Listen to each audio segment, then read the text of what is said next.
പലപ്പോഴും തോന്നിയിട്ടുള്ള ഒരു കാര്യമാണ് ഇന്ത്യൻ ടീമിൽ മുഹമ്മദ് സിറാജിനോടും ആത്മാർത്ഥതയോടുകൂടി പന്തെറിഞ്ഞിട്ടും വേണ്ടത്ര അംഗീകാരങ്ങളോ അല്ലെങ്കിൽ മാധ്യമ പരിലാളനയോ അല്ലെങ്കിൽ ഫാൻസിന്റെ സപ്പോർട്ടോ വേണ്ടത്ര ലഭിക്കാത്ത ഒരു താരമാണ് മുഹമ്മദ് സിറാജ്. അദ്ദേഹത്തിന് നമുക്കറിയാം, സിറാജ് ഗ്രൗണ്ടിലേക്ക് ഇറങ്ങുമ്പോൾ അദ്ദേഹത്തിന്റെ ആത്മാർത്ഥത നമ്മൾ പലപ്പോഴും കണ്ടിട്ടുണ്ട്.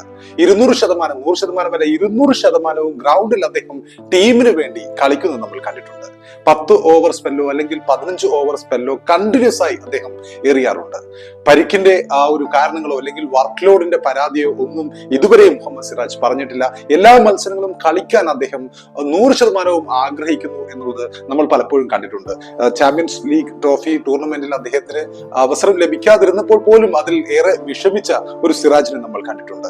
അപ്പോൾ മുഹമ്മദ് സിറാജ് എന്ന് പറയുമ്പോൾ കഴിഞ്ഞ 2022 ശേഷം ഇന്ത്യക്ക് വേണ്ടി ഏറ്റവും കൂടുതൽ ഓവറുകൾ പന്തെറിഞ്ഞ താരമാണ്. ജസ്പ്രീത് ബുംറയെക്കാളും മുഹമ്മദ് ഷമിയെക്കാളും മറ്റേതൊരു ബോളറേക്കാളും ഏറ്റവും കൂടുതൽ പന്തെറിഞ്ഞ താരമാണ്, ഓവറുകൾ എറിഞ്ഞ താരമാണ് മുഹമ്മദ് സിറാജ്.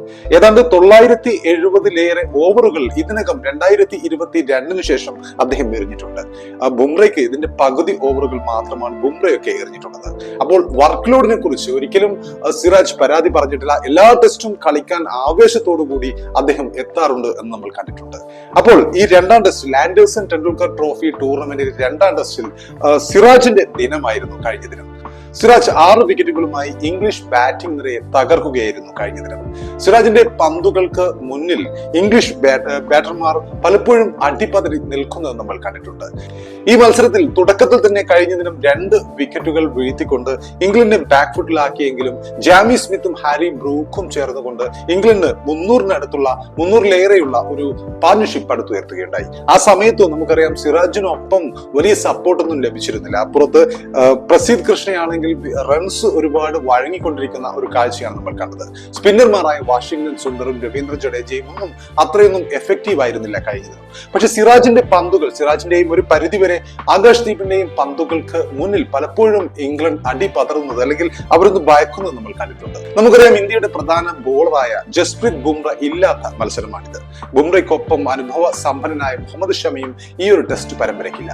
അപ്പോൾ ഇങ്ങനെയുള്ള ഒരു അവസരത്തിൽ മുഹമ്മദ് സിറാജ് അദ്ദേഹം സടകുടഞ്ഞ് എഴുന്നേറ്റുകൊണ്ട് അദ്ദേഹം മികച്ച ഫോമിൽ നിൽക്കുന്ന അല്ലെങ്കിൽ ബുംറയുടെ അഭാവം നീലിക്കാതെ 6 വിക്കറ്റുകളുമായി ഇംഗ്ലണ്ടിനെ തകർക്കുന്ന കാഴ്ചയാണ് നമ്മൾ കണ്ടത്. അവസാനം വാലറ്റത്തെയൊക്കെ നമുക്കറിയാം, കഴിഞ്ഞ മത്സരങ്ങളിൽ അടക്കം ഇംഗ്ലണ്ടിന്റെ വാലറ്റും ഒരുപാട് റൺസ് നേടിയിരുന്നു.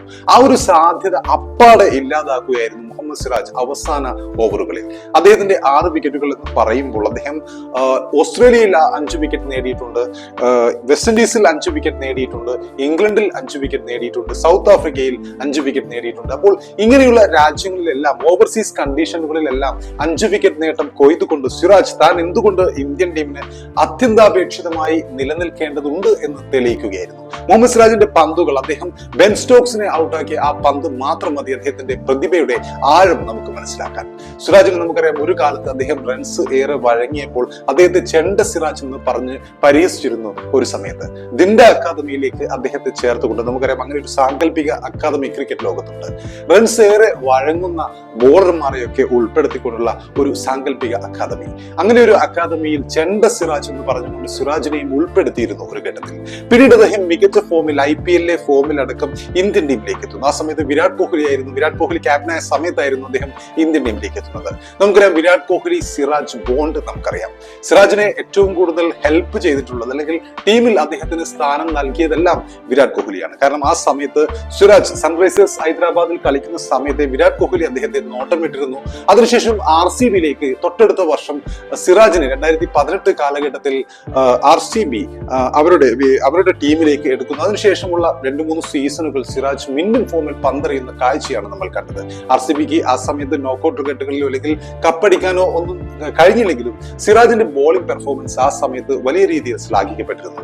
പിന്നീട് ഇന്ത്യൻ ടീമിലേക്ക് എത്തിയപ്പോൾ ബോർഡർ ഗവാസ്കർ ട്രോഫിയിൽ അടക്കം മികച്ച രീതിയിൽ പന്തെറിഞ്ഞ സിറാജിനെ നമുക്ക് ഓർമ്മയുണ്ട്. ഇന്ത്യൻ ടീമിൽ എത്തിയപ്പോൾ വിരാട് കോഹ്ലിയുടെ ചിറകിലേറിക്കൊണ്ട് അദ്ദേഹം തന്റെ ബോളിംഗിന് പുതിയ മാനങ്ങൾ നൽകുന്ന കാഴ്ചയാണ് പിന്നീട് നമ്മൾ കണ്ടത്. അതിനൊപ്പം ഇന്ത്യൻ ടീമിൽ സ്ഥിര പ്രതിഷ്ഠ നേടുകയും ചെയ്തു മുഹമ്മദ് സിറാജ്. സിറാജ്. ബുംറയുടെ അഭാവത്തിൽ നമുക്കറിയാം, നേരത്തെ പറഞ്ഞതുപോലെ കണക്കുകൾ പരിശോധിക്കുമ്പോൾ ഏറ്റവും കൂടുതൽ ഓവറുകൾ വർക്ക് ലോഡിന്റെ പരാതി ഇല്ലാതെ NCAയിൽ അപ്പോയിന്റ്മെന്റ് എടുക്കാതെ മറ്റ് ഡ്രാമകൾ ഒന്നുമില്ലാതെ എപ്പോഴും കളിക്കണം എന്ന് മാത്രം ആഗ്രഹിച്ചുകൊണ്ട് 200% ഗ്രൗണ്ടിൽ നൽകുന്ന ഒരു സിറാജിനെയാണ് പിന്നീട് ഇങ്ങോട്ട് ഈ കാലം വരെയും നമ്മൾ കണ്ടത്. അപ്പോൾ സിറാജ് ഒരുപക്ഷെ ഇന്ത്യൻ ടീമിൽ ഇതിലധികം അപ്രീസിയേഷൻ അദ്ദേഹത്തിന് നൽകേണ്ടിയിരിക്കുന്നു എന്നുള്ളതാണ് ഏറ്റവും പ്രധാനപ്പെട്ട കാര്യം. ബുംറയുടെ അഭാവത്തിൽ ഇന്ത്യൻ ടീമിനെ ചുമലിലേറ്റിക്കൊണ്ട് അദ്ദേഹം മുന്നിൽ നിന്ന് നയിക്കുകയാണ് മുഹമ്മദ് സിറാജ്.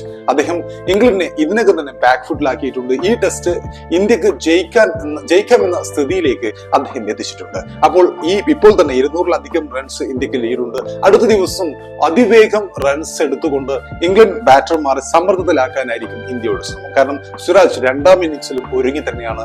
DSP സിറാജാണ്. നമുക്കറിയാം, കഴിഞ്ഞ വർഷങ്ങളിൽ അദ്ദേഹത്തിന് തെലങ്കാന സർക്കാർ DSP ആയി പ്രൊമോഷൻ നൽകിയിരുന്നു.